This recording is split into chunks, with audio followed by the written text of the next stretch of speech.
Tunataka usalama pembeni. Lazima awe kama mmoja.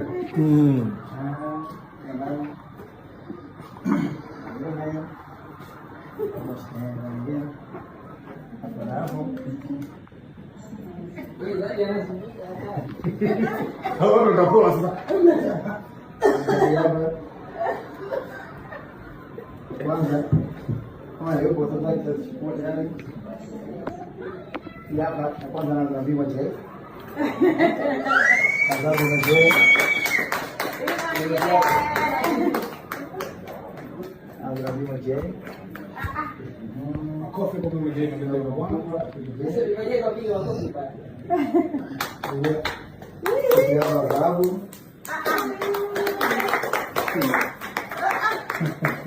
Sio tunakuza mama mmoja na sasa ya dhahabu.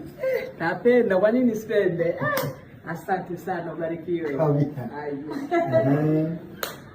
Haya tukutaka kwa swali hapa ndugu yangu. Wewe mambo picha au picha? Mimi nimepicha wapi ilikuwa kwa tena. Bwana waonyesha hiyo nini? Jamani, Sema anaziona. wadi zangu hizo. Tayari. Hapa nyingine anafuata bishani.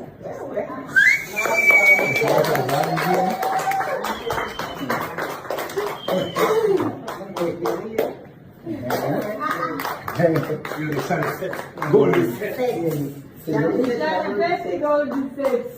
Zote za dhahabu hazipungui milioni 14 au 15 kila moja.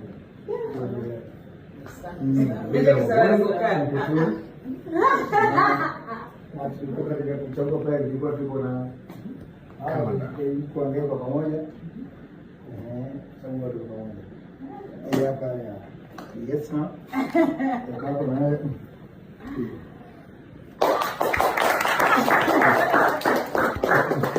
Asante sana. basi kutoka Dubai. Hicho ni kidogo changu. Kikubwa sana. Kikubwa sana. Kiasi kuendelea kuniombea kupata riziki zaidi, lakini wakati niko Dubai kaongea na mama, nikamwambia nikirudi ongeza ongezee bishani zawadi. Ndio. Akaambia kwa nini? Ndio bishani ndio bingwa zawadi. Naweza kaja taka itapipi kila mtu. Yaani kisafiri lazima tuletee zawadi. Lazima tuletee. Nasema kile kisafiri na msahau.